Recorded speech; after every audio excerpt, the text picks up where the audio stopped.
Mukhang nakarating na sa iyo malaking sorpresa at pasabog ko para sa iyo. Alam mo kasi, wala naman akong pakialam kung mambababae ka, pero ayoko namang makikinabang siya sa pera at kahit na anong para sa akin at sa mga anak ko. Kaya kung siya lang din naman ang makikinabang, mas mabuti pang sunugin ko na lang. At saka, ganun-ganun na lang ba? Ang bagay sa katulad mo ay dun sa basurahan makipag-agawan sa langaw. Hayop ka! Hindi mo pwedeng gawin sa akin to! Pinaghirapan ko rin ang lahat ng meron ako! Mapapatay kita! Yan, sige, tuluyan mo na yan. Nang matapos ng problema natin, hanggat nabubuhay siya, hindi niya tayo titigilan.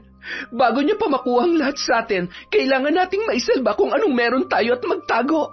Hindi tayo pwedeng makulong. Patayin mo na siya. Pagkatapos kong sundin lahat ng gusto mo, ngayong wala na akong pakinabang sa'yo.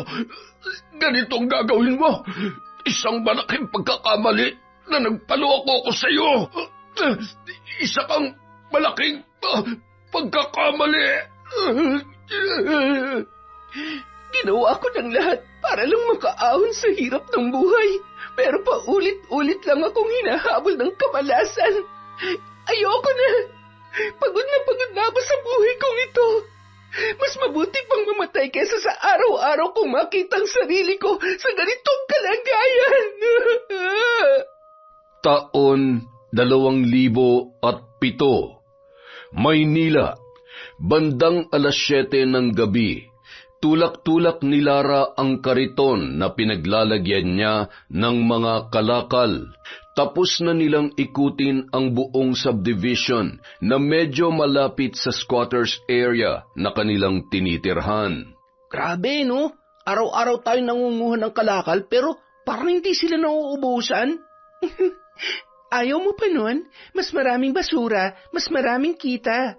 Basta, ayusin mong pangunguha ng kalakal sa mga basurahan. Nung isang araw ako patuloy na pagalitan ng matanda. Hindi nga ako may gawa nun. Alam mo naman yung matandang yun, saksakan ng sungit. At sa palagay ko, nag-uulyanin na. Itinatali ko pa nga na maayos yung mga garbage bag na basta-basta niya lang itinatambak dun sa harap ng bahay niya eh. Ay! Basta, mag-ingat na lang din tayo bago pa tayo pagbawalan na pumasok dito. Teka, asan pala yung pinsan mong si Marinel? Hindi na ba siya mangangalakal? Nangangalakal pa rin naman pero lagi siyang may lakad nitong nakaraan eh. Nagagalit na nga si tatay. Paano? Hindi kasi nagpapaalam. Alam mo no nakaraan, nakita ko siya nang bumaba ng tricycle. Hapit na hapit yung suot. Tapos yung muka, ang puti-puti na parang nasubsob sa pulbos. Tapos, ang pula ng nguso. Alam mo, gusto ko na nga isipin na sumasama na siya sa mga pokpok na taga rito sa atin na pag-alagala sa kalsada sa gabi. Ako, kapag nagkataong kawawa siya, hindi lang sakit ang aabutin niya. Kapag siyang minalas-malas, baka bigla na lang natin siya makita sa may dump site. Ay, alam mo naman yon, walang pinakikinggan. Gagawin niya kung anong gusto niya. Sino ba naman ang habang buhay nagugustuhin ng pagdampot ng basura para lang may makain? Kung may iba akong mapapasukan, papatusin ko eh. Pero hindi naman naaabot sa punto na, alam mo na, lalo na ngayon na lalong lumalala ang sakit ni tatay. Saan naman kami kukuha ng pampaospital? Alam mo, buti ka pa nga nakakapag-aral ka na ulit eh. Eh ako, imposible na makatapos ng high school sa edad kong to. Nakakahiya na. Ano ka ba? Walang matanda at bata sa pag-aaral. Mag-enroll ka lang tapos module lang yun. Kapag pumasa ka sa exam, may diploma na tayo. Pwede na tayong mag-enroll sa TESDA. Kung hindi ay, di mas maigi pa mag-apply na lang ako sa bar tapos sasayaw na lang ako ng ganto tapos ganyan. Siyempre, sayang naman yung kapugian at maganda kong katawan, di ba? Hay nako, hindi sila tumatanggap ng maasim doon at baka bawat pagtaas ng braso mo, mahimatay yung mga tao sa lakas ng putok mo. Huh? Grabe ka naman. Sakit mo naman magsalita. Minsan lang naman eh. Kapag nakakalimutan kong magtawas. Hay nako, wag mo nang ituloy ang pinaplano mo. Siguradong magsasara ang bar na papasukan mo. Sobra ka talaga. Sa ganda kong lalaking to, imposible ang sinasabi mo. Ay, hindi ka talaga marunong maghintay na purihin ka ng iba. Tama na yung pagbubuhat mo ng sariling bangko. Umuwi na tayo at mukhang may paparating na bagyo. Lumalakas ng hangin na may kasamang masangsang na amoy. Mabilis na itinulak ni Lara ang kanyang kariton. Kahit medyo may kabigatan yon at nagmamadali na ring sumunod ang kanyang matalik na kaibigan na si Joey. Sa kabilang banda, hawak ni Marinel ang pera na iniabot sa kanya ni Edwin. Nasa loob sila ng isang bodega ng junk shop na pagmamay-ari ng lalaki. Paano? Aalis na ako. Bukas na lang ulit ha. Salamat dito. Ay, maliit na bagay lang yan sa sayang ipinaparamdam mo sa akin. Alam mo, kayang-kaya kitang ialis sa maruming lugar na tinitirhan mo. Basta ipangako mo lang sa akin na wala ka ng ibang kikitain kundi ako lang. Sabihin na nating magseselos ako o di kaya ay sadyang madamot ako. Gusto ko, aking ka lang, ha? Sige na. Umuwi ka na at baka may dumating pang magbebenta ng kalakal o di kaya naman ay biglang bumalik yung misis ko. Ay nako, yan ang hindi pwedeng mangyari. Siguradong kakalbuhin ako noon. Nakakatakot kaya si Aling Antonia. Hindi ko nga alam kung paano ka nakakatagal sa kanya eh. Para siyang laging dragon na magbubuga ng apoy. Yung kilay niya laging magkasalubong. Ay, ganun talaga yon. Pero malambot din naman ang puso noon. Ayaw niya lang basta-bastang nakikipag-usap at nagtitiwala. Kasi takot siyang maloko. Tama ba? Ikaw naman kasi sigurado ko na noon pa, babaero ka na. Sus, inaaliw ko lang naman ang sarili ko. Saka nung nagkaedad na siya, hindi niya naman na kayang ibigay yung pangangailangan ko. Ay nako, oo na lang. O paano? Mauna na ako ha? Mag-iingat ka mamaya pag-uwi at huwag kang magpapahalatang pinagod kita. Bye! Samantala, mula sa di kalayuan sa junk shop, natanaw ni Joey ang pinsan ni Lara na si Marinel. Oh, si Marinel yun, di ba? Aba, nakaporma pa talaga. Wala na bang mas iiksi pa sa suot niya? May lakad na naman siguro yan. Hoy, Marinel! Hoy! Aba, bingi ba yun o nagbibingi-bingihan lang? Imposible naman na hindi niya ako marinig. Hay, malamang hindi ka talaga niya papansinin kahit narinig o nakita niya pa tayo. Alam niya namang magtatanong tayo ng magtatanong. Ayaw niya ng ganon. Magaling magtago si ate at hinding-hindi naman yun aamin kung may ginagawa ba siyang kalokohan. Dumiretso na lamang ang dalawa at agad na tinawag si Mang Edwin. Mang Edwin? Mang Edwin? Yuhu! Hinihingal na lumabas sa bodega ang matanda at nagpupunas pa yun ng pawis gamit ang kulay asul na bimpo. Oh, kayo pala. Sige na, ibaba nyo na yan at nang makilo na natin. Nagsiuwian na yung 2 tauhan ko eh.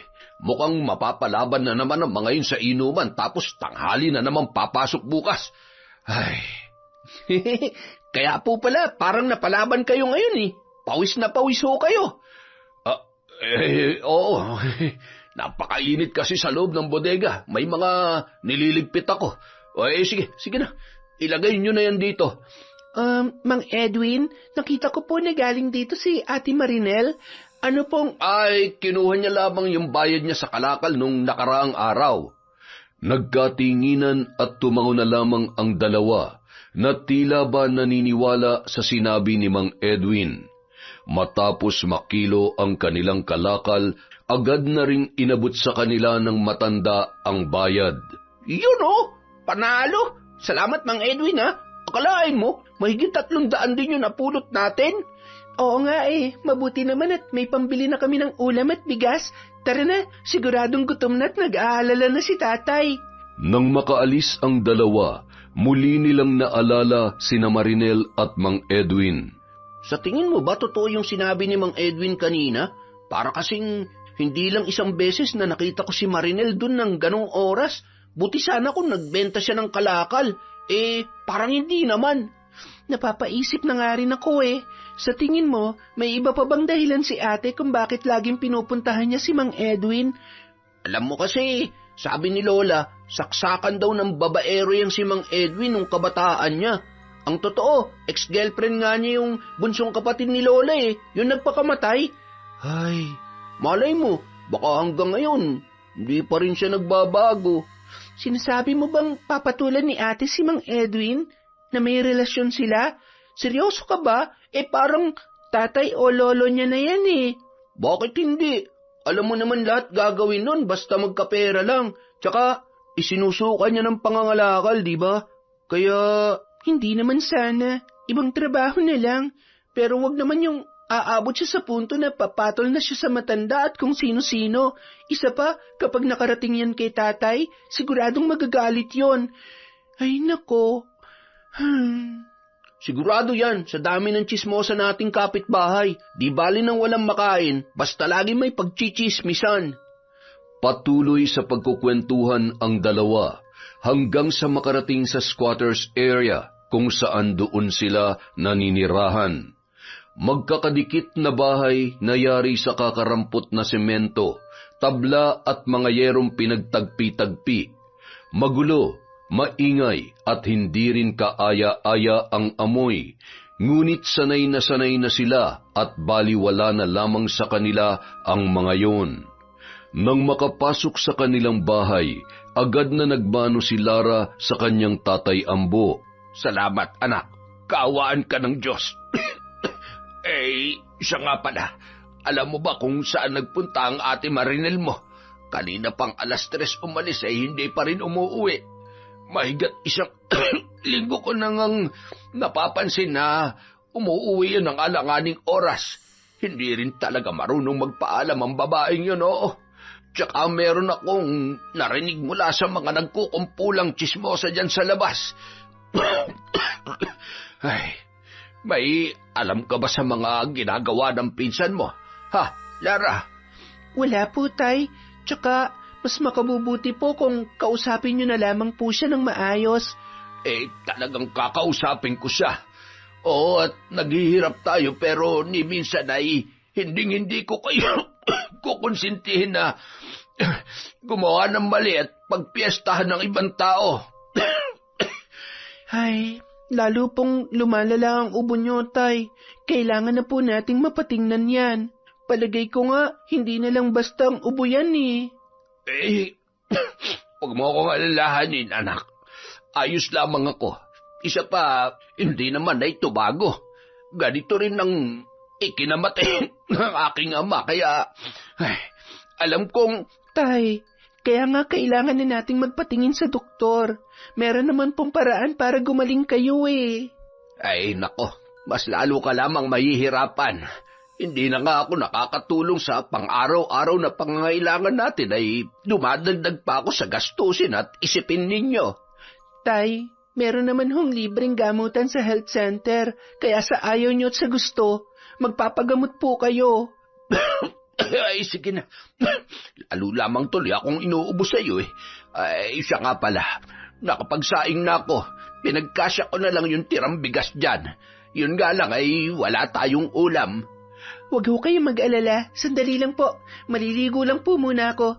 Bibili na lang ho ako ng delata o kaya naman ay ihaw-ihaw para may ulam tayo. Nagmamadali nang tumungo sa maliit na banyo ang dalaga at agad na naligo. Lumabas yon na nakasapin lamang ng tuwalya. Papasok na sana siya sa kwarto nang biglang bumukas ang pintuan. Tada! Kain na tayo. Bumili ako ng lechon manok sa labas. Aba, kararating mo lang. Magbihis ka na, dali na. Nagugutom na ako At saka, nga pala, may ibibigay ako sa'yo. At syempre, sa paborito kong tiyuhin. Ate, sandali lang ha. Magbibihis lang ako saglit. Magsasalita na sana si Mang Ambo nang bigla yung pigilan ni Lara. Tay, sandali lang ha. Huwag niyo munang pagalitan si ate. Kumain muna tayo. Gutom na rin ako At saka, ang sarap kaya nung manok. Ay, isa ka rin yung bata ka, oo. Bilisan mo na. Baka pareho ko kayo. Ay. Anong pinagbubulungan niyo dyan? May problema po ba, Chong? Tada!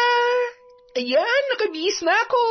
Maghahain na ako ng kanin. Maupo ka na, Tay. Kakain na tayo. Buti na lang dumating ka na, ate. Lalabas pa lang sana ako para bumili ng ulam eh. Mabuti na lang at hindi ka pa nakabili. Nang makahain na, agad nang kumain ang mga yon ng kanilang hapunan. Natatawa pa si Marinel habang tinitingnan ang kanyang pinsan na si Lara na noon ay sarap na sarap sa lechong manok. Grabe, ang sarap. Minsan lang ako makakain nito. Hindi ko na nga maalala kung kailan yung huli. Salamat, ate, ha? Teka, ano pala yung ibibigay mo sa akin? Namili ako ng damit tapos binilhan ko rin ng shorts si Chong. Wow, ang taray naman. Teka, anong meron? Bakit ang dami mong pera? May racket ako na... Anong klaseng racket? Sabi mo nga sa amin ang totoo.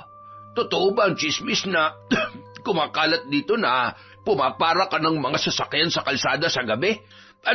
Nagbebenta ka ng katawan kapalit ng mga lintik na damit at kung ano-ano binibili mo, ha? Kanino nyo naman ho narinig yan? Judger malala, ha? At saka, bakit ba kayo naniniwala sa kanila? Kayo na rin ho ang nagsabi na chismis galing sa mga makakating dila ng mga chismosa nating kapitbahay. Ibig sabihin, hindi po totoo yan. Sige. Sabihin na natin na hindi nga totoo ang sinasabi nila, na talagang chismis lamang ang lahat. Pero gusto kong linawin mo sa akin kung anong klaseng trabaho ang pinasok mo.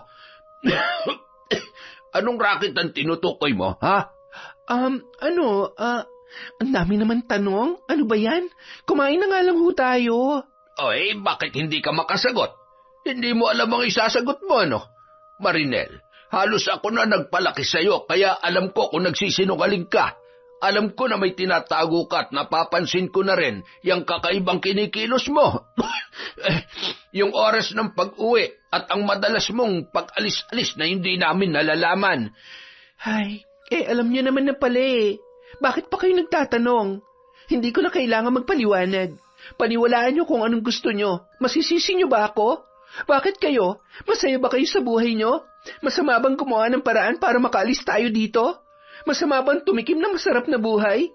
Yung hindi mo na kailangang dumampot ng basura at magtulak ng kariton? Bakit sa tingin niyo masaya si Lara sa buhay na meron siya? Gusto niyo bang matulad kami kay Tia? Namatay sa pangangalakal? Na namatay na pero lugmok pa rin sa kahirapan? Bastos ka! Wala kang karapatang pagsabihan ako ng ganyan. Hindi solusyon sa kahirapan ng pagbebenta ng laman, Marinel. Lalo mo lamang binababa ang pagkatao mo. Kayo nagpalaki at kumupkup sa akin. Hindi ko nakakalimutan yon, Chong. Pero buhay ko to. Gagawin ko kung anong gusto ko at hindi niyo ako pwedeng diktahan.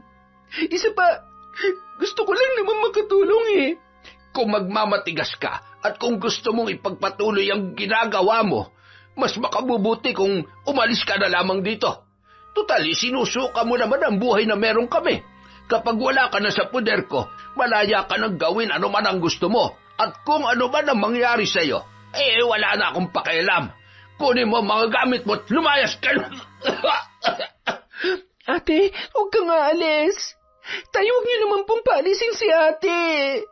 Wala po siyang... Manahimik ka, Lara. Huwag na huwag mo akong susawin kung ayaw mo matulad sa kanya. Ano pang hinihintay mo, Marinel? Kunin mo yung mga gamit mo at umalis ka na. Aalis ako at pinapangako ko. Hindi na ako babalik dito. Masyado kayo nagmamalinis. Sana lang talaga hindi umabot sa punto na mapilitan ng anak ninyo na maging katulad ko. Dahil kapag nagkataon, kakainin yung lahat ng sinasabi niyo sa akin. Padabog na nag-impake ng kanyang mga gamit si Marinel. Inilagay yon sa may kalakihang bag at agad na ring umalis. Tatay, talaga bang hayaan na lang nating umalis si ate? Paano kung may mangyaring masama sa kanya? Malaki na siya at kaya niya ng sarili niya. Iligpit mo na yung mga pinagkainan. At sinasabi ko sa'yo, wag na wag kang tutulad sa kanya. Marami pang ibang paraan para kumita ng pera, Lara. Kahit hindi madali, basta marangal at talagang pinagpaguran mo. Opo, alam ko naman po yun. Ang sarap-sarap pa naman ng kain ko kanina. Huwag mo nang kainin yan. Ipakain mo yan sa mga asong gala sa labas. Hindi pa ba malinaw sa'yo na sa maruming paraan niya kinuhang pinambili niya dyan? Hindi niya na binigyan ng kahihiyan ng sarili niya. Tama na, Tay. Sige po, matulog na po kayo. Ayan, teka, uminom po muna kayo ng tubig para bumaba yung lechon manok. Ay, yung plema dyan sa lalamunan nyo. Anong itatapon? Kakainin ko to. Sayang, sarap kaya nitong lechon. Minsan na nga lang makatikim nito tapos... Ay, saan kaya pupunta si ate? Samantala, Kung magpalayas siya, parang wala akong ambag sa bahay na yon. Tingnan lang natin kung kayanin ni Lara ang lahat. Saan ako magpapalipas ng gabi ngayon? Kung alam ko lang na palalayasin ako nun, ay nako, hindi na sana ako namili kanina. Tawagan ko kaya si Edwin. Siguradong tutulungan ako nun. Bahala na nga. Basta, gagawa ko ng paraan para hindi na ako bumalik sa lintik na pamumulot ng basura. pinagtitinginan pa siya ng mga taong nakatambay at mga kapitbahay nila habang siya ay naglalakad. Ayan, mukhang pinalayas na ni Mang Ambo. Haliparot din kasi ano, hindi na nahiya. Mahiya? Hindi ako dapat mahiya, lalo na sa'yo. Sa inyong lahat. Tumanda ka na't lahat-lahat, chismosa ka pa rin. Kung makapagsalita kayo at pag-usapan niyo ako, akala niyo naman may ambag kayo sa buhay ko. Kaya hindi kayo umaasenso eh. Dahil wala na kayong ginawa kundi bantayan ang buhay ng iba. Mga pangit, lalo ka na. Mukha kang matandang palaka. Nagtawanan naman ang mga kalalakihan na nakatambay roon. Nagpatuloy na siya sa paglalakad at lumingon pa sabay inirapan ang mga tsismosang nakatanaw pa rin sa kanya. Ano, Aling Marites? Tameme ka kay Marinel, no? Mukha ka raw palaka. Kokak, chismis pa nga. Magsiuwi na kasi kayo't ipahinga niyo yung mga bunganga niyo.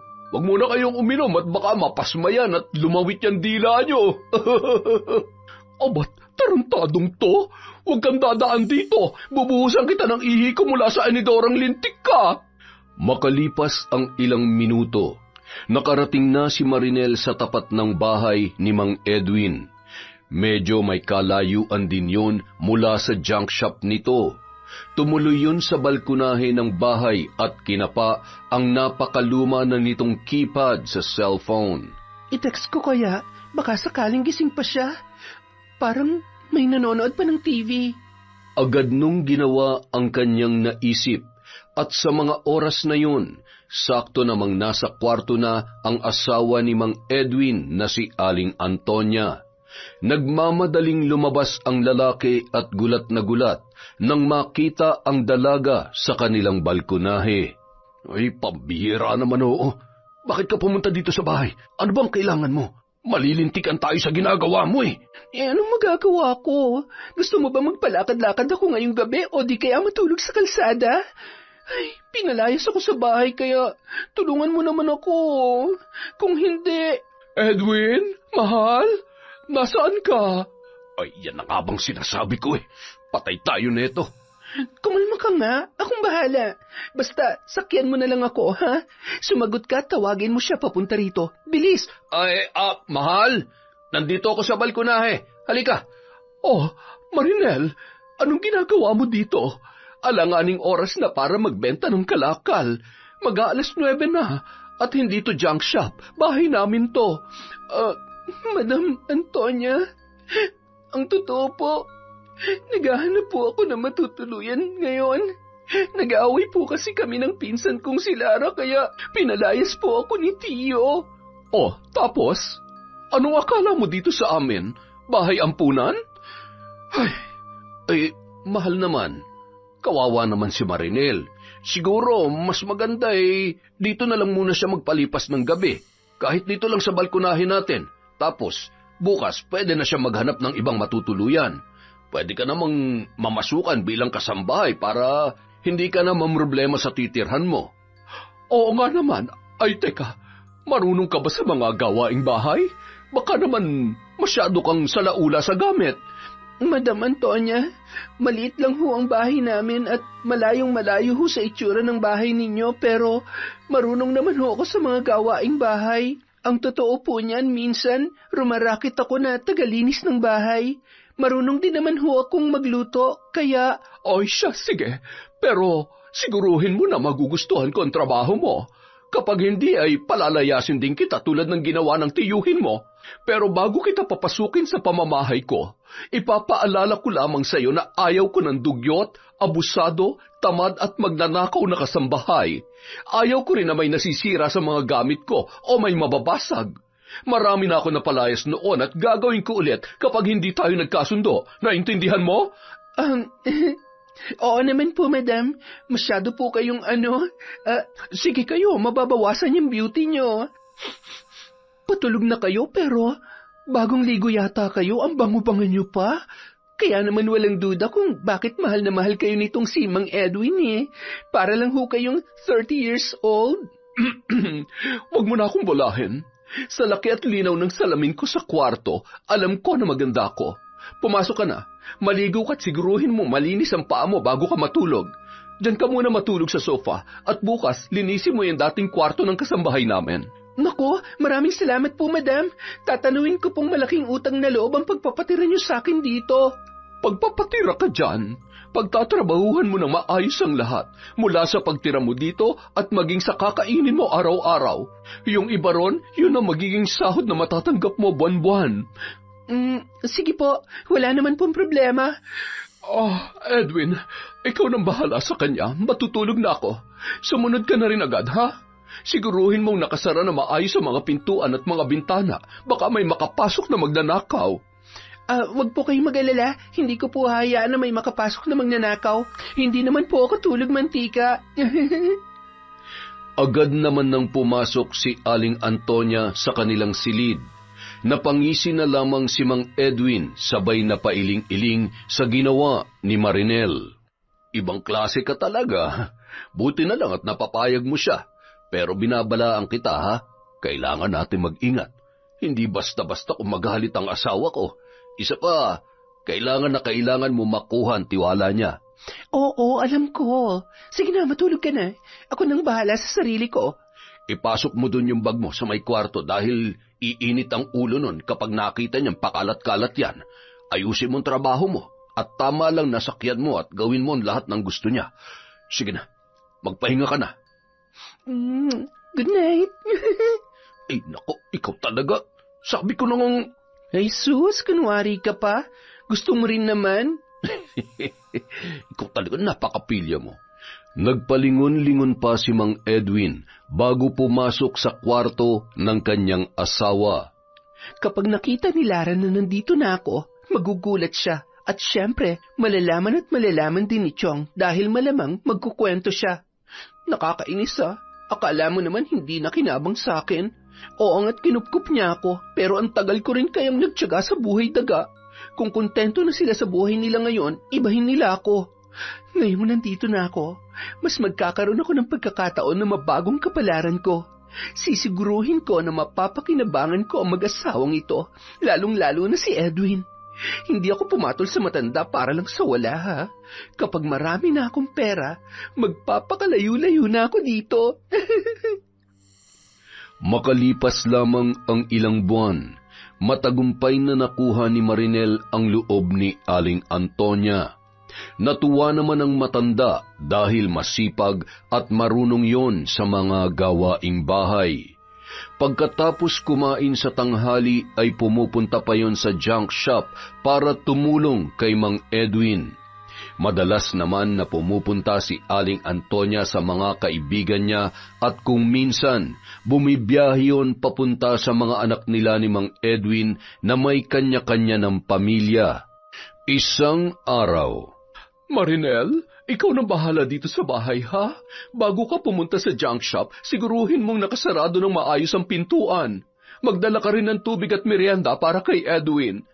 Sige ho, madam. Ako na pong bahala. Ingat po kayo sa lakad nyo.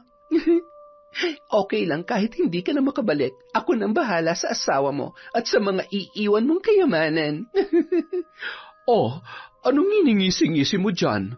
Mukhang ang saya-saya mo yata. Wala naman po. Masaya lang po ako na mabait na kayo sa akin, na hindi nyo na ho ako sinusungitan tulad nung una. Pasensya ka na. Kailangan ko lang gawin yon para masigurong aayusin mo ang trabaho mo at ayaw ko kasi ng mga taong abusado. Hindi nyo naman na po kailangang sabihin sa akin yan. Nagtatrabaho naman po talaga ako ng maayos. Yung sigurado ako na magugustuhan nyo at sa laki ng tulong nyo sa akin, hindi po ako gagawa ng kahit na anong ikagagalit ninyo. Salamat naman kung ganon. Alam mo, hindi naman kasi lahat katulad mo eh. Kaya maraming salamat. Sana'y huwag kang magsasawang magserbisyo para sa amin ng asawa ko. Naku, yan po ang hindi mangyayari. Para ko na rin ho kayong mga magulang. Mamahalin ko ang ibinigay niyo sa aking trabaho dahil ayaw ko na pong bumalik sa pagtutulak ng kariton. Tama yan. Siya, sige na. Aalis na ako. Yung mga bilin ko, ha? Opo, madam. Ingat po kayo. Bye! Nang matanawan ni Marinel na lumabas na ang matanda sa bahay, agad na siyang humiga sa sofa. Ay, ang sarap talaga ng buhay ko rito. Kumusta na kaya si Chong? Siguro pinagsisisihan niyang pinalayas niya ako. Araw-araw ko pa namang pinamumuka kay Lara sa junk shop na higit na mas masarap ang buhay na meron ako ngayon. Nakakaawa kung tutuusin, lalo na't malubahan na pala ang sakit ni Chong pero pagkatapos na akong palayasin, alangan naman tulungan ko pa sila. Hindi rin naman niya tatanggapin kapag nalaman niyang galing sa akin. Sa sobrang pagmamalinis, mamamatay silang nakanganga at kumakalaman sikmura. Ilang sandali pa nakaidlip ang dalaga matapos ang kanyang pagmumuni-muni. Mag-aalas 2 na ng hapon nang makapunta si Marinel sa junk shop ni Mang Edwin. Sakto naman walang nagbebenta ng kalakal at absent din nung araw na yon ang 2 tauhan ng matanda. Kanina pa kita hinihintay. Saan ka ba pumunta? Saan pumunta ka dyan? Nakatulog lang ako kaya ngayon lang ako nakarating. Sus, ikaw naman? Namiss mo ako kaagad? Kagabi lang matagal ka rin namang tumabi sa akin Buti na lang talaga napakahimbing lagi ng tulog ng asawa mo dahil sa pinapainom kong juice na may, alam mo na. Huwag ka na magtampo. Nandito naman ako at babawi ako sa'yo. Hindi ko talaga alam kung anong gagawin ko kung wala ka eh. Baka nga nabaliw na ako. Ay, mahal na kita, Marinel. At ibibigay kong lahat sa iyo basta ipangako mo lang sa akin na ako lang ang lalaki sa buhay mo. Sa loob ng bodega kung saan nila madalas ginagawa ang kanilang kataksilan, napabalikwas ang dalawa nang may marinig na mga boses mula sa labas. Tao po! Tao po! Mang Edwin! Tao po! Kilala kong boses na yun Si Lara. Pwede bang ikaw munang lumabas? Susunod na lamang ako. Aayusin ko lang ang sarili ko. Ayan, magbihis ka na. Bilisan mo. Eto na. Pampihira naman talaga, mga istorbo. Agad na lumabas ang lalaki para kausapin sina Lara at Joey. Mababakas naman ang lungkot sa mukha ng dalaga. May problema ba? Mang Edwin, wala na po si tatay. Ano? Ay, sumalangit nawa ang kanyang kaluluwa. Kailan pa? Ano nangyari? Kanina lang po. Naging mas malubha po ang sakit niya kaya sunod-sunod na ho yung pagsusuka niya ng dugo. Nasa morgue pa ho siya. Kailangan ko po sanang makausap si Ate Marinel. Nandito po ba siya? Sandali lang at maupo muna kayo riyan. Tatawagin ko lang. May pinapagawa kasi ako sa kanya sa bodega eh. Nang bumalik si Mang Edwin, kasama niya na si Marinel. Lara, totoo ba? Tumango na lamang ang dalaga, sabay na pahagulhol at yumakap sa kanyang pinsan. Ate Marinel, ikaw na lamang ang natitirang kamag-anak ko. Kailangan kong tulong mo. Patawarin mo na si tatay sa mga panghuhusga niya sa'yo at pagpapalayas niya sa'yo noon. Tulungan mo naman ako may mailibing siya na maayos, ate, oh. Pakiusap. Huwag ka nang umiyak. Hindi naman kita pababayaan eh. Oo, masama ang loob ko sa ginawa niya, pero pamilya pa rin tayo. Mahigpit ring tinugunan ni Marinel ang yakap ng kanyang pinsan. Bago umalis sa mga yon ay nag-abot din ng pinansyal na tulong si Mang Edwin para sa pag-aayos ng labi ng ama ni Lara. Umuwi muna si Marinel sa bahay para kumuha ng pera bago siya sumunod sa kanyang pinsan. Labis namang nagpapasalamat si Lara na sa kabila ng lahat ay hindi pa rin sila tinalikuran ni Marinel nung mga sandaling yun. Lumipas ang 3 araw, agad ring ipinalibing ni Lara ang kanyang ama na si Mang Ambo. Nagpatuloy naman ang muling maayos na relasyon ng magpinsan. Palagi niyang binibisita yon sa bahay. Naiintindihan mo naman siguro si tatay kung bakit nasabi at nagawa kanyang palayasin nung gabing yon, ate, di ba? Oo, may dahilan naman para magalit siya. Hindi ko naman itinatanggi na ginawa ko talaga yon. Oo, hindi naman talaga tama, pero yun lang ang naiisip kong paraan para... Ay, kalimutan na nga natin yon. Kumusta ka na ngayon, ate? Kumusta yung pagiging kasambahay? Maayos naman. Alam mo, pakikiusapan ko si Madam Antonia na kung pwede ay doon ka na lang din sa akin. Malaki yung kwarto ko doon. Pwede ka pa magtrabaho sa junk shop kung gugustuhin mo o kahit doon sa bahay. Pwede ka rin bumalik sa pag-aaral kung gusto mo talaga. Tutulungan kita. Basta tutulungan mo rin ako. Ang ibig kong sabihin ay magtulungan tayo. Pag-iisipan ko, ate. Nahihiya na ako sa iyo eh. At masyado nang malaki ang naitulong mo sa akin. Tsaka, gaano naman tayo kasigurado na papayag si Madam Antonia? Mukha pa namang masungit yon. Mukha lang siya masungit pero mabait talaga si Madam. Hindi naman ako magtatagal doon kung hindi eh.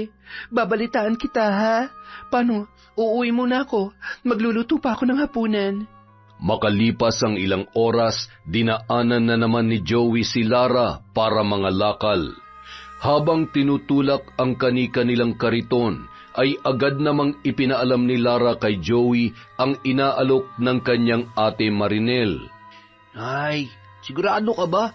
Baka mamaya mapahamak ka lang. Gano'n ka na kasi siguro na walang ginagawang kalokohan ng pinsan mong yun. Naku, baka mamaya madamay ka pa. Inamin niya na sa akin na totoo yung chismis noon pero pinili niya namang ayusin yung sarili niya. Kaya ayon, pumasok na lang siya bilang kasambahay. Malapit lang daw talaga siya kay Mang Edwin dahil mabait naman talaga yon, diba? Matulungin pa.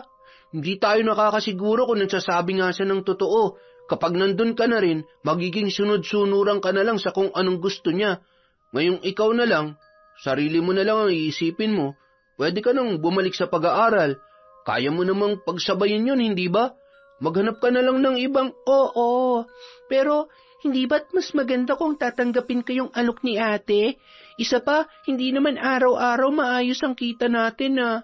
Maswerte na kung meron tayong mayuuwing malaking halaga mula sa basura.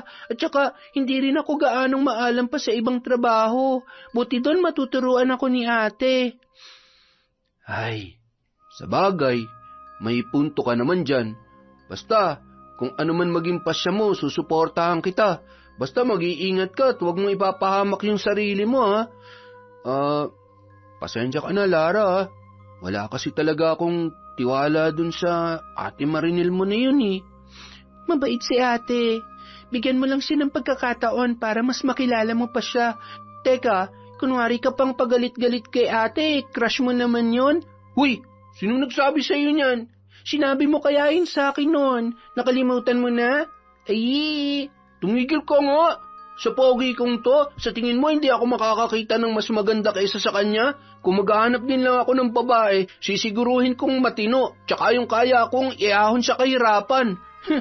Maganda, sexy, mistisa, at higit sa lahat, may magandang trabaho. Sayang naman ang kapugian ko. Pogi mong mukha mo. Ang taas naman ng standards ng kaibigan ko. San ka kumukuha ng lakas ng loob, ha? Ba, hindi na siya lugi dito, no? Doon pa lang siya magkakaroon siya ng boyfriend na pogi, panalong-panalo na siya, di ba? Tsaka, alam mo ba, kahit nung elementary pa lamang tayo, ako naman talagang pinaka-pogi sa classroom, ah. Mula grade 1 hanggang grade 6, escort ako. Hindi ba? Naalala mo pa ba yun? Huy, Lara! O ba't, nasan yung kausap ko? Lara! Hoy, hintayin mo ako! Anak ng teteng naman, oh! Makalipas ang isang buwan, napilitan ng pumayag si Lara sa gusto ng kanyang pinsan. Ipinagigiba na kasi lahat ng kabahayan sa squatters area na kanilang tinitirhan, kaya naman wala na siyang ibang mapupuntahan. Matagal ka nang nabanggit sa akin ni Marinel. Huwag ka mag-alala. Hindi naman ako nangangain ng kasambahay, basta ginagawa lamang na maayos ang trabaho niya. Isa pa, nandito naman si Marinel para turuan ka dahil alam na alam niya na kung anong dapat gawin at kung ano mga gusto ko at ayaw ko. Sige na, dalhin mo na mga gamit mo sa kwarto ng ate Marinel mo. Agad namang iginiya ni Marinel ang kanyang pinsan sa kwarto nito. Kita mo, sabi ko sa'yo pareho silang mabait ni Mang Edwin eh.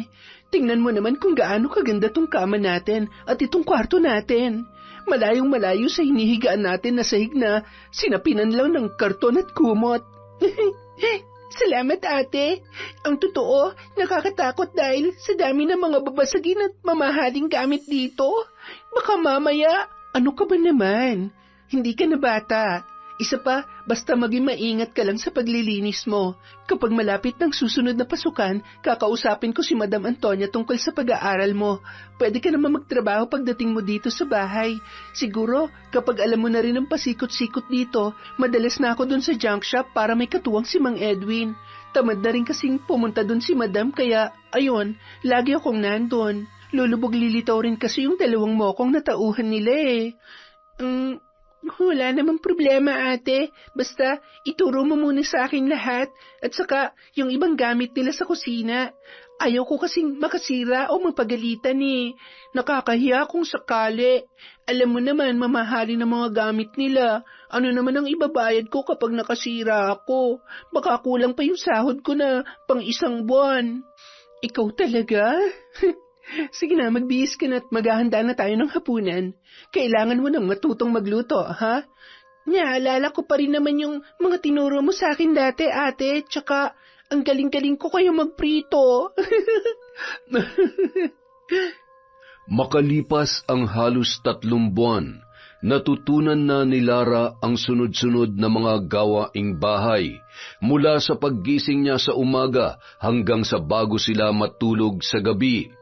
Kung minsan, nagdadala siya ng pagkain at merienda sa junk shop para kay Marinel at kay Mang Edwin, pati na rin sa mga tauhan nito. Isang gabi, nang mapansin ni Lara na wala sa labas, ay dumiretso siya sa bodega dahil natitiyak niya na naroon si Marinel. Sa oras na yon, nakauwi na ang 2 tauhan ni Mang Edwin. Magsasara na rin naman kasi ang mga yon. Dadaanan niya si Marinel upang samahan siyang maggrocery at bumili ng gamot ni Aling Antonia para sa hypertension. Ngunit ng mga sandaling yon, hindi niya inaasahan ang kanyang makikita. Biglang napaatras ang dalaga nang maabutan ang mainit na tagpo ni na Marinel at Mang Edwin. Agad siyang nagkubli at hinawakan ang kanyang dibdib dahil sa labis na kaba. Hindi niya alam ang gagawin hanggang sa namalayan niya na lamang ang kanyang sarili na naglalakad papalayo sa bodega. Ni hindi niya na napansin ang noon ay tawag ng tawag sa kanya na si Joey na naglalakad sa may kalsada. Nang mahimasmasan, pansamantalang tumigil sa paglalakad ang dalaga at umupo para pakalmahin ang kanyang sarili. Patakbo namang nilapitan yun ni Joey na nangungupahan na rin, di kalayuan sa junk shop kasama ang kanyang lola. Huy, ano nangyari? Okay ka lang ba? Kanina pa kita tinatawag, di ka naman lumilingon. Pasensya na. Ano kasi Samahan mo na lang kaya ako sa bayan. May bibilhin lang ako. Sabihin mo muna kung bakit ganyan ang itsura mo. May nangyari bang hindi maganda? May nakita ka bang multo sa junk shop? Oo, meron. Nakakatakot. Basta, halika na. Huwag ka na maraming tanong. Agad nang sumakay ng tricycle ang dalawa at nanatiling walang kibo si Lara sa kabila ng napakarami at sunod-sunod na tanong ni Joey. Nakabili na lahat-lahat, hindi pa rin nakukuha nito ang sagot na gusto niyang marinig. Para ka namang others, niyaya mo pa ako rito, hindi mo naman pala ako kakausapin. Tsaka, ano ba't di mo masabi kung ano yung nangyari o nakita mo kanina? Ay, kahit kailan talaga, napakakulit mo. Ito na, sasabihin ko na, pero itiko mo yung bibig mo, ha? Wala kang pagsasabihin at sa ating dalawa lang to. Oo naman. Anong kala mo sa akin? Chismoso? Baka lang kasi madulas ka eh. Naniniguro lang naman ako. Si Ate Marinel at si Mang Edwin. Tama ang hinala mo noon. Meron nga silang relasyon kasi nakita ko sila kanina. Ay, wag na nga. Kinikilabutan ako eh. Talaga? Ano yung nakita mo kanina? Ikwento mo naman. Tatanungin pa talaga ako? Alam mo na yun. May ginagawa sila milagro sa junk shop. Malay ko ba naman na makikita ko sila sa ganung sitwasyon? Inutusan lamang ako ni Madam Antonia. Naku, malaking gulo yan kapag nahuli sila. Baka mamaya madamay ka pa dyan. Yan na nga bang sinasabi ko eh. Grabe, ibig sabihin, matagal na pala nilang niloloko si Aling Antonia.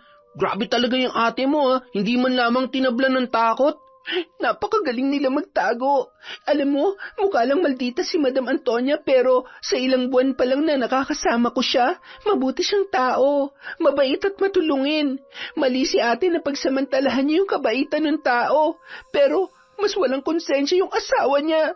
Tumanda na siya't lahat, hindi pa rin siya nagbabago.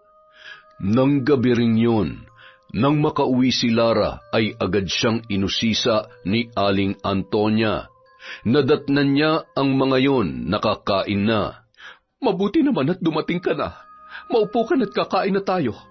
Ay, siya nga pala, sabi mo dadaan ka ng junk shop para isama si Marinel. Pumunta ka ng junk shop? Ha? Ano po? Hindi. Naisip ko kasi pagod na si ate kaya dumiretso na lamang po ako sa bayan. Nung mga oras na yun, may kaba sa muka ni na Marinel at Edwin at pasimpleng nagkatinginan ang dalawa. Matapos kumain at magligpit ni Lara, tumungo na rin siya sa kanilang silid. Lara, pwede ba tayo mag-usap? Ano yun ate? May gusto ka bang sabihin sa akin? Oo, pero bago yon, sagutin mo muna ang tanong ko. Sigurado ka bang hindi ka dumaan sa junk shop kanina? Bakit? Kung dumaan ba ako, di dumaan ka nga. Oo, dumaan ako doon at nakita ko lahat. Alam ko na ang sikretong ugnayan yun ni Mang Edwin, ate. Hindi ka ba natatakot sa ginagawa mo? Napakabait ni Madam sa atin para traidorin mo siya at paglaruan. Hindi mo alam ang mga sinasabi mo, Lara. Huwag ka makikialam sa diskarte ko kung ayaw mo makalimutan kung magpinsan tayo. Anong gusto mo, ate? Hayaan kita? Tapos ano? Ano mangyayari sa'yo kapag nalaman ni Madam ang totoo? Pwede kang mapahamak sa ginagawa mo. Mahigpit na hinawakan ni Marinel ang braso ng kanyang pinsan. Matagal kong pinagtrabahuhan para makuha ang tiwala ni Antonia. Hindi ako tatanga-tanga para magpahuli. Alam ko kung anong ginagawa ko. Ngayon, kung kaya mo na ang sarili mo at hindi mo kayang sikmurain ang ginagawa ko, umalis ka na. Ewan ko na lang kung saan ka pupulutin. Baka nga gusto mo pa rin bumalik sa pamumulot ng basura eh. Sige, pero siguruhin mo na tahimik kang aalis. Kung ano man na nakita mo, hanggang dun na lamang yon. Naintindihan mo?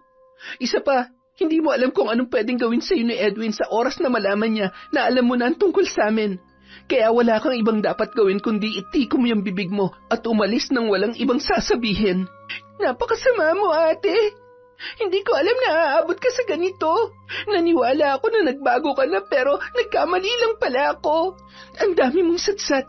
O ayan, isilid mo riyan ang mga gamit mo. Ikaw na malinis at dakilang birhen. Gusto ko bago ako gumising, nakaalis ka na. Kinaumagahan. Madam, nakita niyo po ba si Lara? Ibig ko pong sabihin, kung nagpaalam po ba siya sa inyo? Nawawala po kasi yung mga gamit niya, tapos nawawalan din po ako ng pera. Ano? Pagkatapos mo siyang tulungan, nagawa ka pa niyang pagnakawan? Aba, hindi natin siya kailangan sa bahay na to. Hayaan mo't sa oras na makita ko siya, makakatikim siya ng maanghang na salita. Napaka-ingrata niya naman. Ay, huwag ka na umiyak. Mababawi mo rin ang pera mo. Ang mahalaga, huwag mo nang tulungan ang traidor mong pinsan. Kinagabihan ng araw ding yun, nasa labas ng bahay at pasimpleng nagmamasid si Antonia sa paparating na sina Marinel at Edwin. Nagtatawanan pa ang mga yon na animo ay may masayang pinag-uusapan. Nagpalingon-lingon pa si Edwin para masigurong walang tao at ninakawan ng halik ang dalaga. Nung mga oras na yon, nanlaki ang mga mata ng ginang. Ngunit tila ba naging estatwa siya sa kanyang kinatatayuan at ramdam niya ang pagbigat at pagkirot ng kanyang dibdib. Ilang segundo rin bago siya nakakubli sa gilid ng kanilang bahay. Ang lakas ng loob niyong pagtaksilan ako. Mga hayop, kung akala niyo maiisahan niyo ako, nagkakamali kayo. Pinaglalaruan niyo ako? Pues, makikipaglaro ako sa inyo. Mga hayop, mga taksil. Hinayaan niya munang kumalma ang sarili bago pumasok sa loob ng bahay. Siya na ang nagluto ng hapunan, kaya naman nadatnan niyang naghahain na si Marinel ng pagkain. "Oh, mahal, saan ka galing? Kanina ka pa namin hinahanap. Maghapunan na tayo't na makapagpahinga na." "Ay, nakakapagod ang araw na ito. Ang dami naming inasikaso at niligpit dun sa junk shop." Naiintindihan ko kung bakit kayo pagod, mahal kong asawa. Araw-araw ka ba namang napapalaban? Buti nga't kinakaya mo pa. Ay, anong ibig mong sabihin, mahal? Ito naman, kunwari ka pa. Ang ibig kong sabihin, proud na proud ako sa kasipagan mo. Kaya nga, mahal na mahal kita eh. Ikaw, Marinel, kung maghahanap ka ng asawa, siguruhin mong masipag para kaya ka ring buhayin basta walang sabet, ha? Alam mo, marami pa namang lalaki ngayon na kung umastay binata kahit may asawa at mga anak na. Ang mga ganong lalaki, katawan lang ang habol noon. Gusto lang nilang tumikim ng ibang putahe pero ang totoo, para ka lang din basura na anumang oras maaari niyang itapon. Huwag po kayo mag-alala. Wala pa po sa isip kong pag-aasawa. Masaya na po ako sa buhay ko ngayon. Masaya ho akong nagtatrabaho para sa inyo mag-asawa.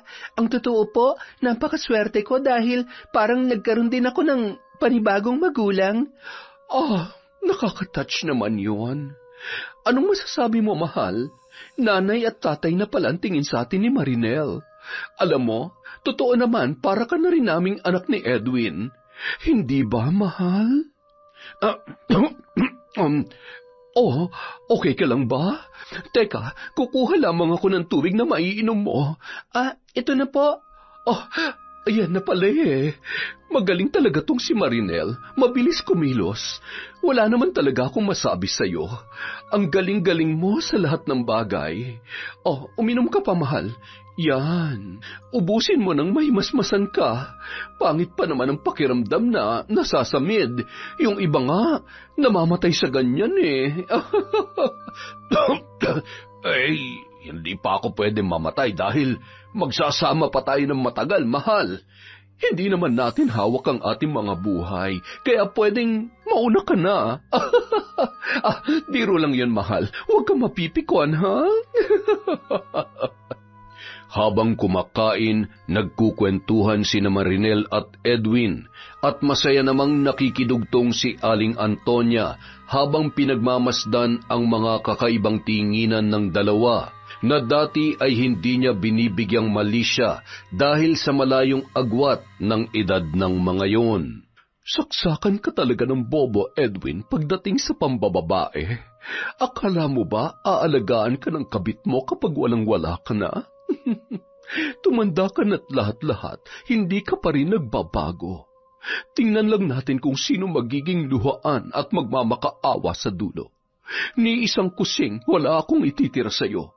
Mas gugustuhin ko pang pakinabangan ng mga anak mo ang lahat, pati ng mga apo ko, kesa sa makinabang ang surot na babaeng ito. Samantala, Ano na naman ang iniisip mo? Nakukonsensya ako.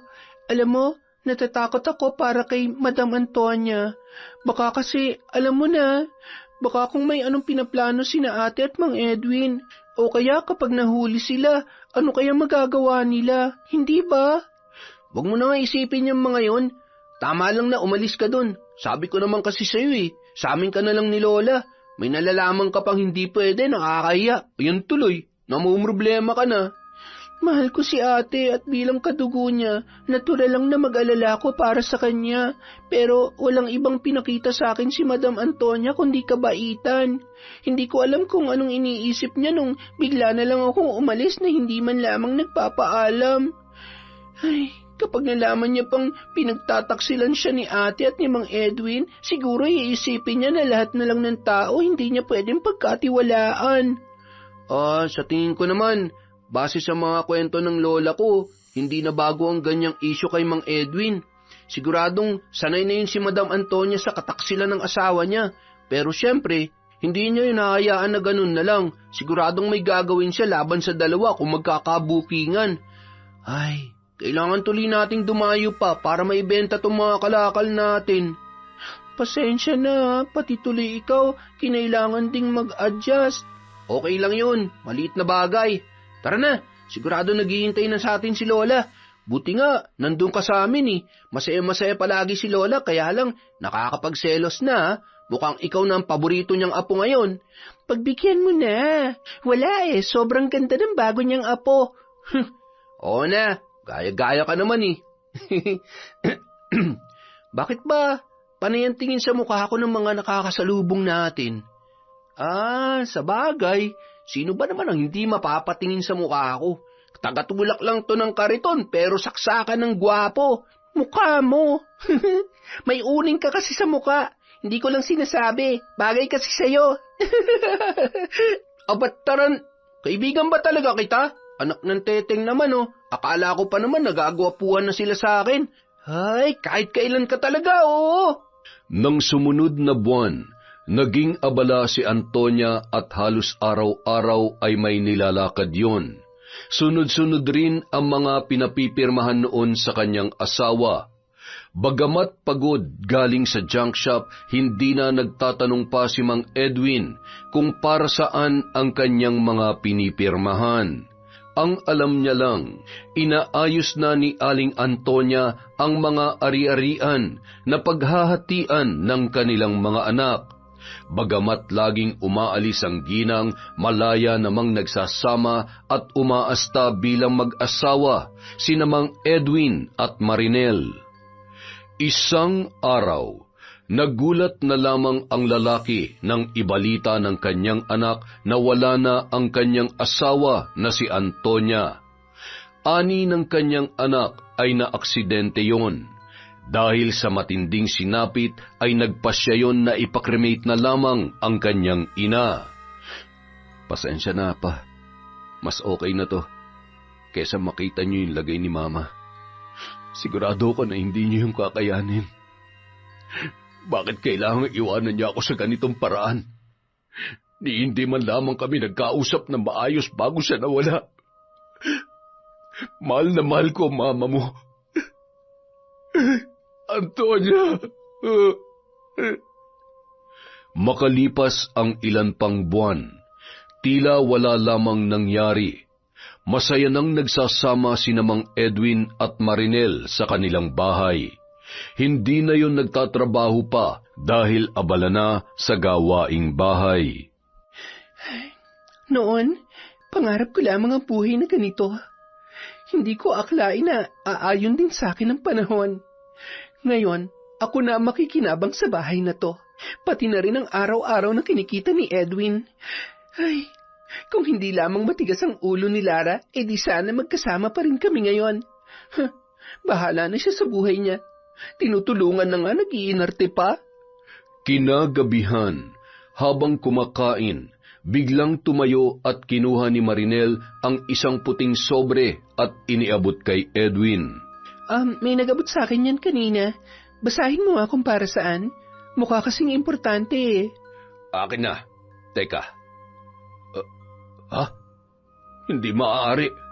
Paanong pinapaalis tayo dito sa bahay na to? Wala naman akong natatandaan na naibenta ni Antonia ang bahay bago siya namatay. Hindi kaya yung mga papel na pinapipirmahan niya sa akin ay posible may kinalaman dito. Pero bakit niya naman gagawin yon? Ang tanga mo naman. Pumirma ka na hindi mo binabasa. Paano na tayo niyan? Huwag mo kong tatawagin tanga na akala mo may alam ka, ha? Ay, wala akong ideya kung bakit niya gagawin sa akin to. Hindi kaya alam niya ng tungkol sa atin bago siya namatay? Ano sa tingin mo? Kung alam niya na, di sana nagwala yun sa galit. Kilala kong asawa ko. Iba kung magalit yun at hindi niya magagawa magtimpi kung sakaling malalaman niya na may relasyon tayong dalawa. Ay, may alam kaya rito yung anak ko? Malamang, madalas nandun ang asawa mo nung nabubuhay pa siya. Baka naman pinagkaisahan ka lang nila. Habang nag-uusap ang dalawa, nakarinig sila ng mga hakbang mula sa sala. Isang babaeng nakasuot ng kulay itim ang noon ay naglalakad papalapit sa kanila. Nakalugay ang buhok at napakatingkad ng kapulahan ng mga labi. Ngumisi pa yun, sabay itinulak si Marinel sa upuan. Aray! Ano ba? Buhay ka? Mahal? Anong... bakit parang gulat na gulat kayo? At ikaw, babae, masyado ka talagang ambisyosa para umupo sa upuan ko. Feel na feel mo na ba ang pagiging misis kay Edwin? Boba, akala niyo maiisahan niyo ako? Nagsisimula pa lamang ako sa paniningil. Nang mga sandaling yun, bigla namang nakatanggap ng tawag si Mang Edwin mula sa isa niyang tauhan na nakatira malapit sa kanilang junk shop. Mang Edwin, nasusunog po yung junk shop. Ano? Paanong? Mukhang nakarating na sa iyo ang malaking sorpresa at pasabog ko para sa iyo, Edwin. Alam mo kasi, wala naman na talaga akong pakialam kung mambabae ka pa, pero ayaw ko namang makikinabang siya sa pera at kahit anong para sa akin, at lalong-lalo na para sa mga anak ko. Kaya kung pakikinabangan niya lang din, mas mabuti pang sunugin ko na lamang. At saka ano, ganun-ganun na lang, ang bagay sa katulad mo, nasa basurahan at nakikipag-agawan sa langaw, namumulot ng basura at sumasobra ka ng matanda ka. Aray, ako pa talagang sumusobra? Para yan sa kasinungalingan at kalandian mo. Para yan sa tiwalang sinira mo. At itong tatandaan mo, pwedeng-pwede kitang ipakulong o di kaya naman ipatapon na lamang sa basurahan. Ang lakas na loob niyo na lokohin ako, pero saksakan naman kayo ng uto-uto. At ikaw, Edwin, kinasusuklaman ka na ng mga anak mo. Mula bata pa lamang sila, saksi na sila sa panloloko mo sa akin. Kung meron man akong ipinagpapasalamat, hindi naging katulad mo ang mga anak natin na lalaki. Dahil marunong silang magpahalaga ng pamilya. Sa kabila ng lahat na pagkakamali mo noon, nanatili akong tapat na asawa sa iyo, pero para harap-harapan niyo akong pagtaksilan, walang kapatawaran ang ginawa niyong ito. Hayop ka! Hindi mo pwedeng gawin sa akin to! Pinaghirapan ko rin naman ang lahat na meron ako Mapapatay kita! Yan, sige, tuluyan mo na yan. Nang matapos ng problema natin, hanggat nabubuhay siya, hindi niya tayo titigilan. Bago niya pa makuhang lahat sa atin, kailangan natin maisalba kung ano meron tayo at magtago. Hindi tayo pwedeng makulong. Patayin mo na siya. Nagpalingon-lingon si Marinel, sabay kinuha ang kutsilyo at sinaksak sa likod si Antonia.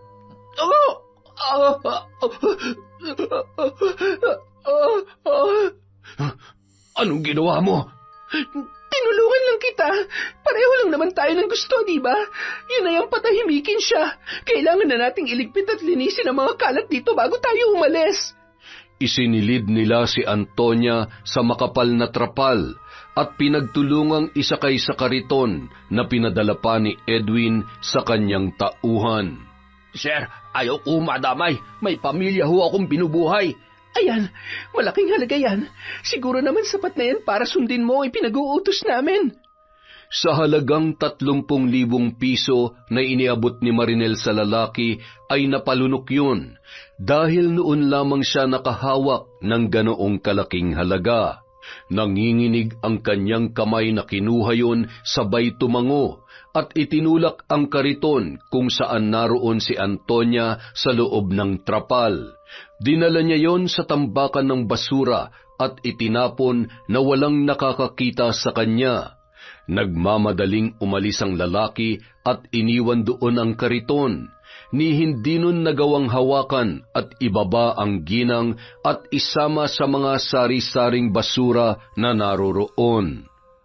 Samantala, Uy, bagong-bago pa to ah. Teka, ano to? Lara, tingnan mo.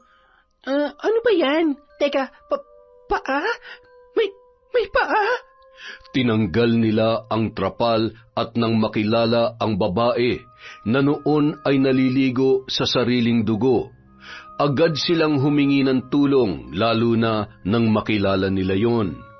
Mabilis namang may rumisponde na mga kapulisan na malapit laang doon at naisugod yon sa ospital.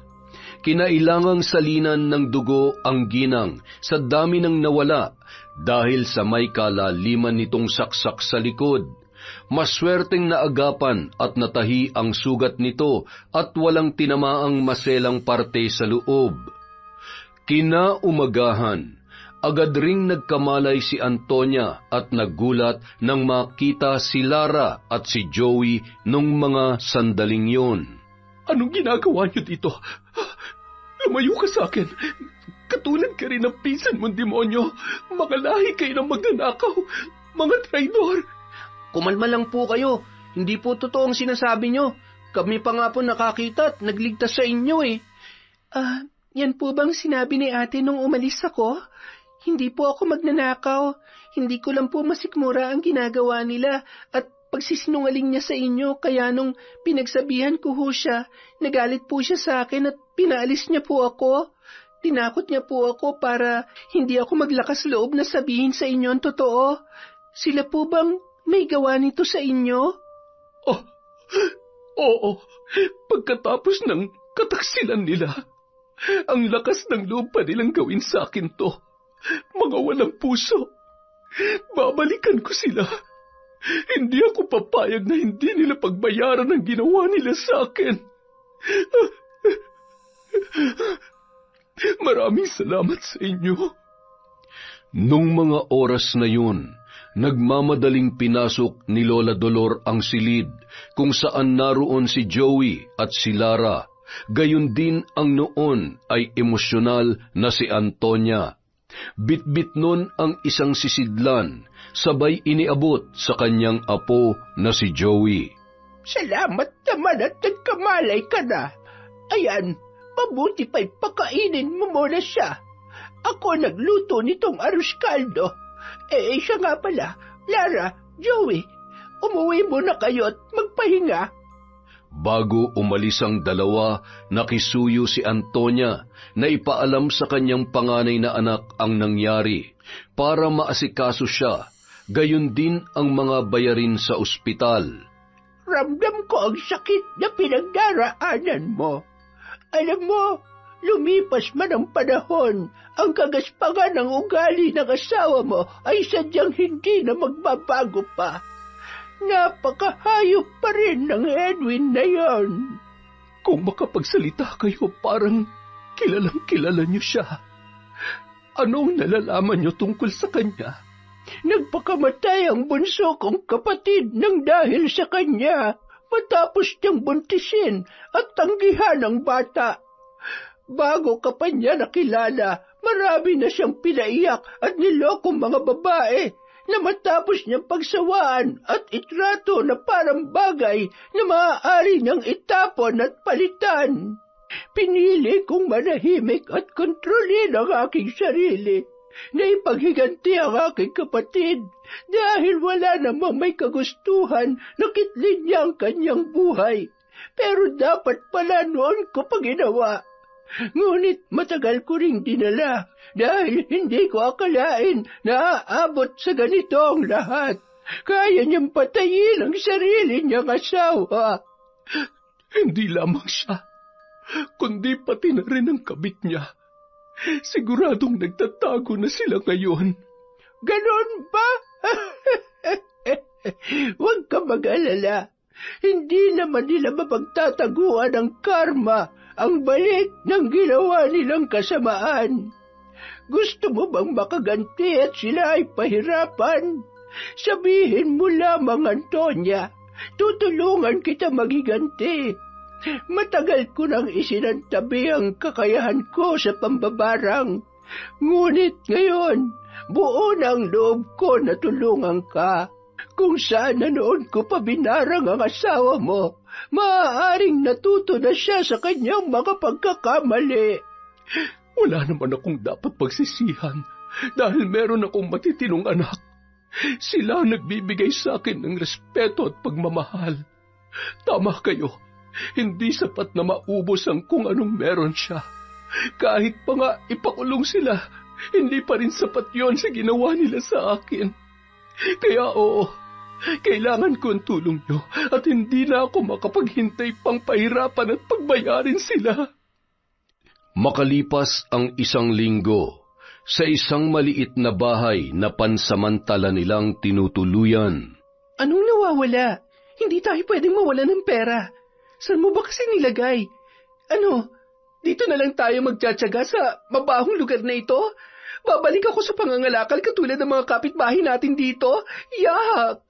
Posibleng nasalisihan tayo o baka naman ikaw ang nagtago. At ako pa talagang pinagbibintangan mo? Saan ko naman dadali ng pera na yon? Buiset, ano nang gagawin natin ngayon? Hindi ako makahinga na maayos. Bigla na lamang yun natumba sa kanyang kinatatayuan at nanigas ang kalahating katawan. Ano ka ba naman, Edwin? Huwag ka magbiro ng ganyan, hindi ka nakakatawa. Bumangon ka dyan. Wala na nga tayong pera, sumasabay ka pa. Anong nangyayari sa akin? Tulungan mo ko. Agad namang lumabas si Marinel para humingi ng tulong. Napahigain sa katre si Edwin. Kailangan mo siyang dalhin sa ospital. Baka kung ano pa mangyari dyan. Wala kaming pera. Wala na nga kami makain, pampagamot pa kaya. Ay. Makalipas ang ilang araw, lalo lamang lumala ang kondisyon ni Edwin. Siguradong nararanasan na ninyo ang unti-unting kamalasan na dumadapo sa inyong buhay. Para kayong mga bahay na unti-unting inaanay. Ipaparanas ko sa inyo ang pait at pasakit na nararapat ninyong maranasan hanggang sa magmakaawa kayo at gumapang sa lupa na humihingi ng kapatawaran at manlilimos ng buhay. Mula ng gabing yun, maliban sa pagkaparalisa ay may mga tumubo na rin na kung ano-ano sa katawan ni Edwin, partikular sa kanyang dibdib, tiyan at sa pribadong bahagi ng kanyang katawan. Humihiyaw yun sa sakit na animo ay sinisilaban. Ano ba? Hindi ka ba tatahimik? Napapagod na nga akong dumiskarte para may makain tayo tapos ganito palagi ang madadatnan ko. Tsaka ano bang... Tumakay ka na naman sa salawal mo. Nakakadiri ka talaga. Mamatay ka na. Pabigat ka lang sa buhay ko. Agad niyang kinuha ang timba na may lamang tubig at galit na binuhusan ang lalaki. Yan ang dapat sa'yo. Buisit ka. Ang baho-baho mo. Pabigat ka lang sa buhay ko. Mamatay ka na sana. Pagkatapos kong sundin lahat ng gusto mo, ngayong wala na akong pakinabang sa'yo. Ganitong gagawin mo. Isang pagkakamali na nagpatukso ko sa'yo. Isa kang malaking pagkakamali sa buhay ko. Hindi mo ako madadala sa paawa at kadramahan mo. Bahala ka na sa buhay mo. Ilang sandali lamang, bumulwak sa bibig ng lalaki ang napakaraming dugo at may tumagos na mga kalawanging pako sa kanyang leeg. Anong gagawin ko? Baka isipin nila ako pa may gawa nito. Ay, kailangan ko nang umalis. Kinuha niya ang bote ng gaas at posporo, sabay ibinuhos sa dingding at sinilaban, na agad namang nagliyab. Patawarin mo ko, Edwin. Mas mabuti nang mawala ka sa ganitong paraan at mas okay na rin na matuluyan ka. Hirap na ako sa sitwasyon natin. Magsisimula akong ulit. Gagawa ako ng paraan para kumita ng pera. Bakit pa nangyayari sa akin to? Nakakainis. Buwisit na buhay to. Humingi siya ng tulong sa mga naroon na nag-aakalang aksidenteng nasunog ang pinagtagpi-tagpi na pansamantala nilang tirahan kasama si Edwin. Bagamat kapos ay inabutan nila si Marinel ng pera nang manghingiyon ng pamasahe, hanggang sa makalikom siya at tumungo muli sa Karatig lalawigan. Doon, nagtrabaho siya sa isang bar at muling naging suki ng kung sino-sinong kalalakihan. Isang gabi, habang kausap ang isang lalaki at hinahaplos-haplos niya ang malaking braso noon, ay bigla siyang napaatras. Ano yan? Napakabaho naman ng hininga niya ba yun o utot? Buisit. Lugi pa yata ako sa ibabayad ko rito. Nakakadiri. Magkwento ka naman. Ang gwapo mo, ano? Siguro ang dami mo ng... Miss, sorry Emergency lang. Babalik na lang ako sa susunod. Bye. Anong nangyari doon? Bakit parang nasusuka siya? Ay, makapunta nga muna sa CR at makapag-retouch. Pagpasok sa banyo, nakatayo siya at humarap sa salamin. Sabay tinitigan ang kanyang sarili. Napaatras ang babae nang may bigla siyang nakita sa salamin. Ang duguan na si Antonia at ang noon ay sunog at tila ba naaagnas na umuusok pa na si Edwin. Lumayo kayo! Huwag kayo lalapit sa akin! Wag! Samantala, habang hawak ni Lola ang kamay ni Antonia, malaya nilang pinagmamasdan habang naglalakbay ang mga nangyayari kay Marinel. Ang sarap-sarap niyang pagmasdan. Nararapat lamang yan sa kanya. Masyado na siyang maraming kasalanan at kailangan niyang pagbayaran ng lahat. Siguradong sabik na ang impyerno sa kanyang pagdating. Samantala, habang nanginginig ang tuhod dala ng takot, ay hinawakan niya ang kanyang muka. Anong nangyari sa muka ko? Anong mga to? Bakit ang lalaki ng bukol at ang sakit? Ang tiyan ko! Tulong! Aray ko! Tulong! Anong nangyayari sa akin? Hindi ako makahinga at ang initin! Kinaumagahan, nagising yon sa isang maliit na silid sa bahay ng kanyang amo na malapit lamang sa bar na kanyang pinagtatrabahuhan. Mabuti naman at nagising ka na. Alam mo, mas mabuti pang umalis ka na lang dito. Magpagamot ka. Sino pa mangangaas na customer na i-table ka? Sa lagay mong yan ay hindi doktor ang kailangan mo kundi isang albularyo. Sigurado mangkukulam mo o mambabarang kung tawagin ang may gawa niyan sa'yo. Wala na ho akong mapupuntahan. Tulungan niyo naman po ako. Ay, sa dami kong dapat asikasuhin, abala ka lamang. O ayan, 500. Makakaalis ka na at huwag ka nang babalik dito, ha? Ay, naku, napakabaho. Daig mo pa nabubulok na patay na daga. Pasalamat ka at pinadala pa kita dito. Dapat sa'yo dun sa basurahan eh. Amoy nabubulok na itlog ka na. Walang magawa si Marinel, kundi ang magpalakad-lakad na lamang habang tila nawawala sa kanyang sarili. Ginawa ko ng lahat para lang makaahon sa hirap ng buhay. Pero paulit-ulit lang akong hinahabol ng kahirapan at kamalasan. Ayoko na. Pagod na ako sa buhay na to. Mas mabuti pang mamatay kaysa araw-araw ko makita ang sarili ko sa ganitong kalagayan. Kung sino man na may gawa sa akin nito, baka nga dapat lang to sa lahat ng ginawa ko. Tama si Lara. Ipapahamak ko lamang ang sarili ko. Sana nakinig na lamang ako sa kanya. Hindi ko na kaya. Tama na.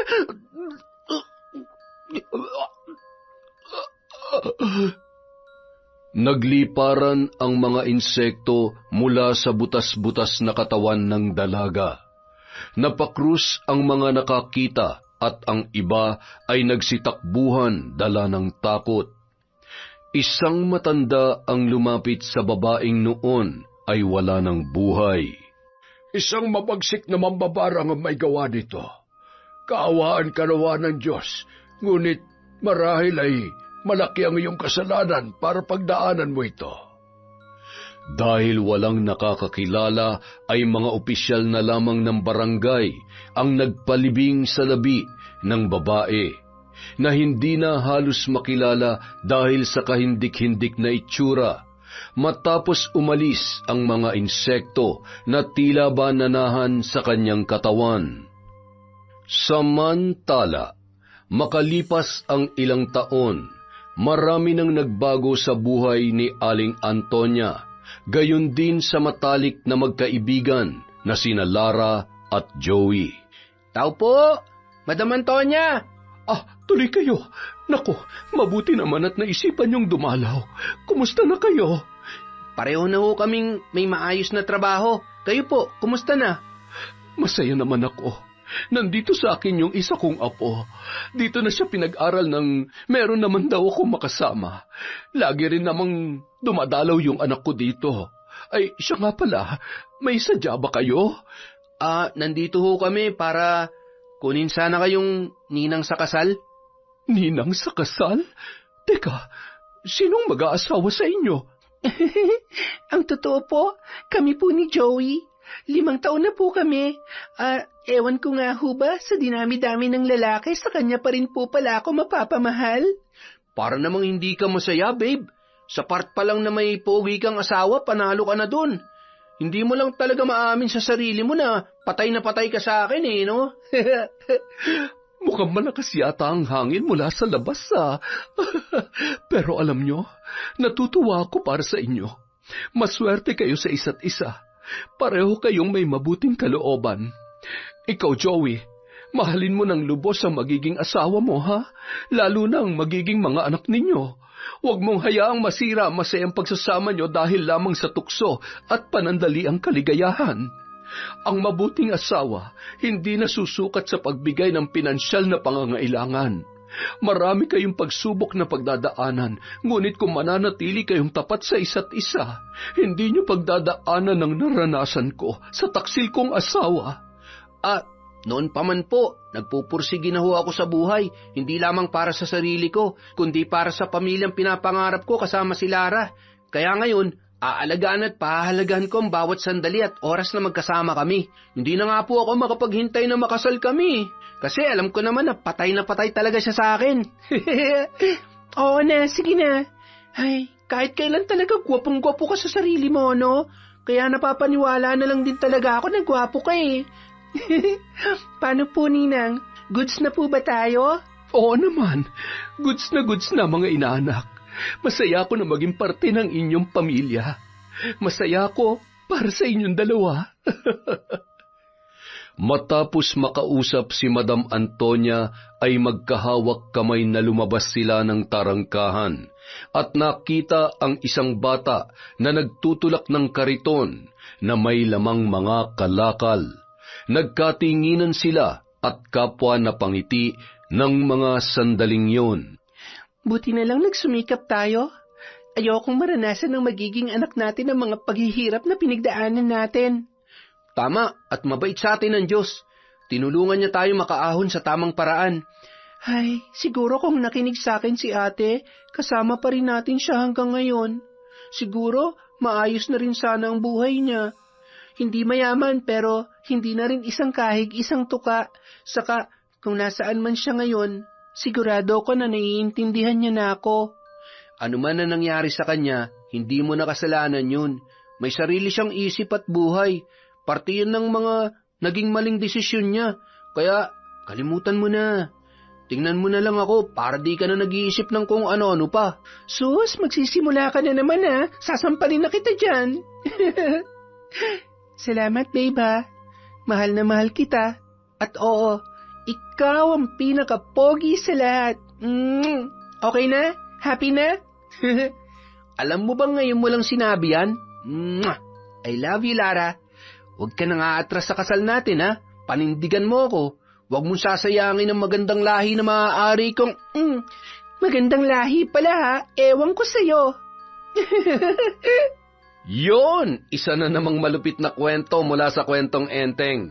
Maraming salamat po ulit sa inyong suporta. Pasensya na po, wala po muna tayong shoutout. Meron lang aasikasuhin si Enteng. Babawi po ako bukas, promise yan. Again, maraming salamat po ulit sa walang sawang pagsuporta sa Kwentong Enteng.